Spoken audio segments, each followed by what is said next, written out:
Hi, so this is the stripper Q&A. I'm going to be answering all your stripper related questions. Yeah, let's go. Go straight into it. Thank you so much to anyone that put a question in. I'm looking at myself instead of the thing. Thank you to anyone that put a question in. I'm just going to go ahead and start answering them. Also, you have to excuse my hair because I decided to straighten my hair when it's 30. There's a heat wave in the UK. Why would I do that? So it just keeps frizzing and frizzing and frizzing up, and I just need to do this video, and I'm not really that bothered about how I look right now. So first question from Crystalla Evans.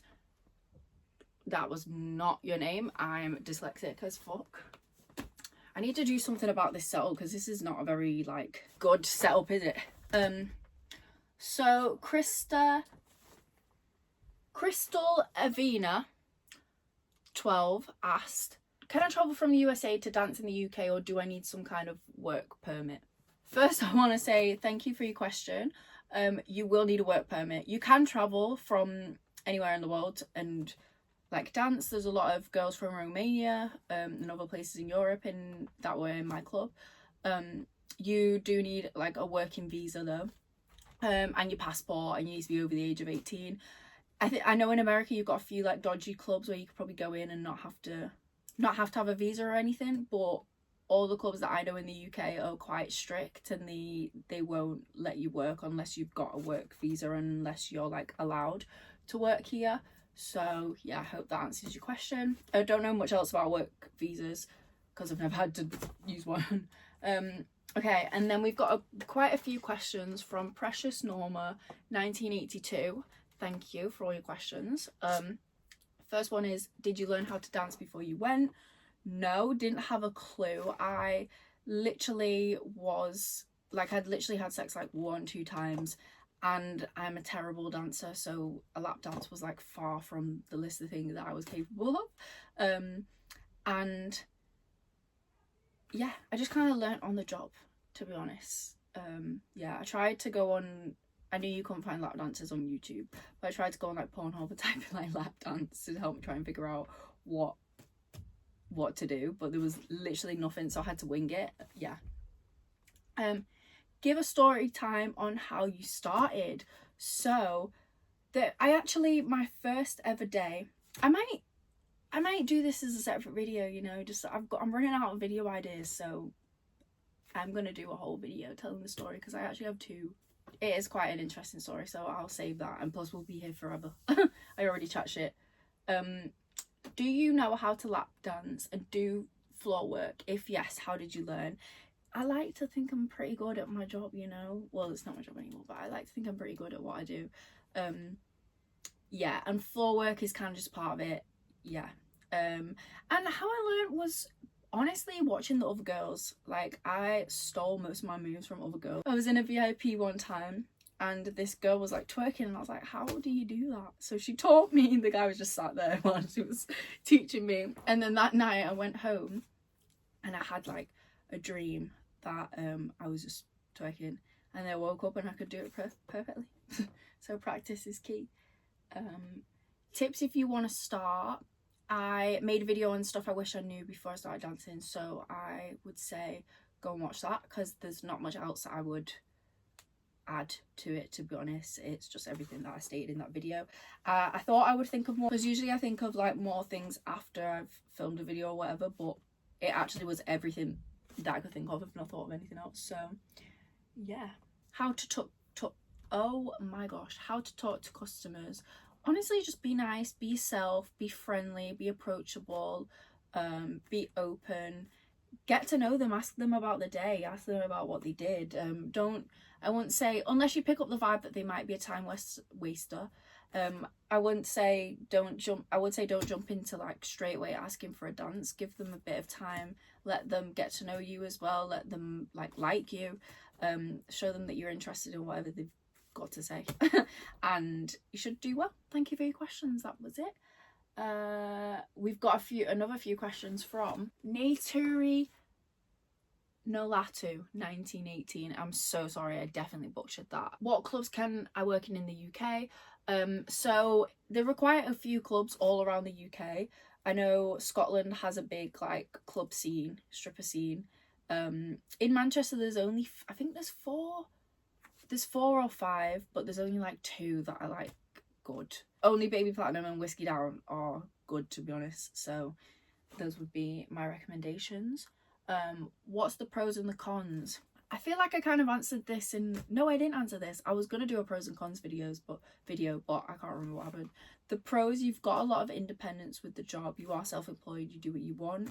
You can show up to work when you want, but that was just my club. Not all clubs are like that, to be honest. Some of them you've got to do like one weekend shift or stuff like that, which still isn't that bad compared to doing 5 days a week, 9 to 5. Yeah, obviously there's the potential to make a lot of money in one day. Like, not many jobs, most jobs you've got like a fixed salary and you don't really have the potential to make that much money in one day. Honestly, another pro is most of the time it's really fun. You get to meet a lot of like random people that you wouldn't meet otherwise. You get to meet a lot of girls that you wouldn't usually like interact with or meet outside of there. You get to have a lot of random conversations. You get paid to like party with your friends. It's good. Cons is it's not always good though. Sometimes you do deal with absolute assholes. Absolute assholes. Con, I feel like most of the cons I spoke about in the video of what I wish I knew, it is a bit of a trap. It is a bit like addictive. Yeah, it is a bit addictive. Like, I look back at the last 3 years and the time flew. Like, I don't know how that happened. Sometimes some of the people that do come into the club you just deal with some weirdos sometimes. Because of the kind of job it is, some people do feel more entitled to maybe touching you or being in your space or being a bit too sexual, you know. There's a lot of pushing boundaries there. It's also easy to be enticed to push your own boundaries. There's just a lot of potential for your own boundaries to be pushed in a place like that. Also, I do think it's really easy to fall into like actual addiction with substances. Like, I see it all the time. Yeah, there's probably more, but I cannot remember off the top of my head. I actually forgot a big one. The money can be quite stressful. Like, if you have a bad night or you don't make a lot of money, or even a bad week, or God forbid you have a bad fucking month, it's actually really like draining on the heart and the soul. Like, that was one thing that was really stressing me out towards the end of my time, because I was making less money because I just didn't enjoy it there, and it's just really stressful. Another big con is the time. Obviously you get different clubs with different times, but my club was 9 till 5, 9 p.m. till 5 a.m. so it was just like my days were just gone. I'd wake up like 4, no I wouldn't, I'd wake up like 2, depending on what time I got home, and then by the time I get ready and go out, it's like time to go back to work. So yeah, what should you know before? You should watch the video that I posted last. There's quite a few things on there because I think a lot of them are very important. How do I get a job in the club? So this is obviously from my experience and from the clubs in Manchester. Most clubs you have to apply online. They might ask you to send a picture. I've never had to do like an audition or anything. I've just kind of shown up. Yeah, you have to bring your ID. And if you're from the UK, your national insurance number. If you're from another country, whatever working visa that you've got. And I'm pretty sure I had to bring my actual passport, not just ID. I don't even think I had a driver's license when I applied, but yeah. So that, and then you kind of just show up and hope for the best. Yeah, I do think some places you can walk in. My place as well, you could get recommended. So like, if I brought a girl to start in, I'd get 7 days free and she'd get 7 days free.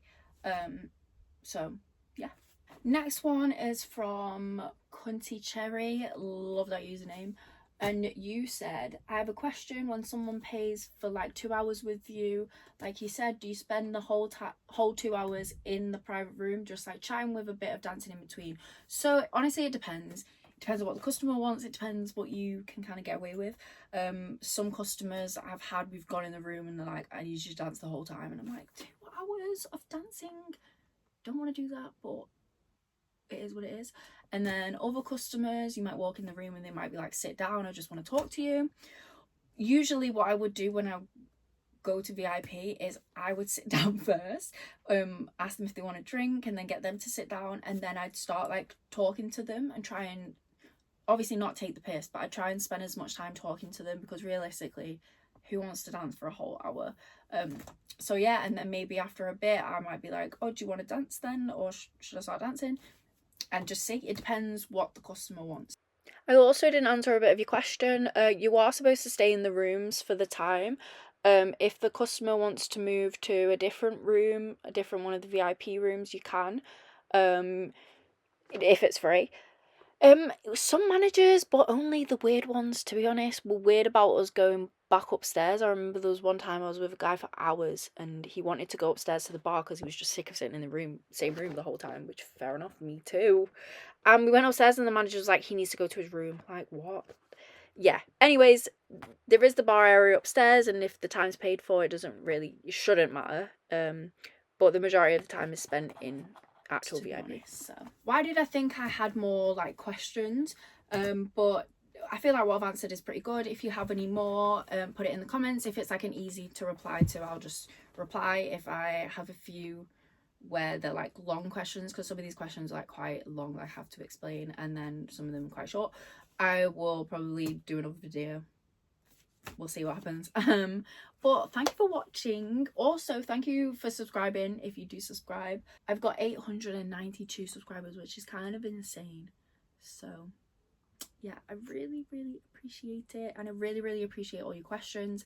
I also always forget to plug myself, but I am actually a tarot reader, so if any of you are interested in getting a reading from me or looking at any crystals, or if you just want to see what the tarot is about, I'm going to leave my website below and my TikTok if you just want to have a look. So if anything didn't make sense, then let me know in the comments. Isn't a skirt like giving Cat Valentine? I don't know why, it just reminds me of Cat Valentine from Victorious. I just watched myself. But yeah, hope you're having an amazing day. Also, let me know if there's any particular video ideas you want me to do, because I'm not really going to be doing stripper vlogs anymore because I am no longer a stripper. So I'm trying to figure out what to do, you know? Because I used to do smoking vlogs, don't smoke anymore. Used to do stripper vlogs, don't strip anymore. What now? What's my personality? All I do is read. Can't do reading vlogs.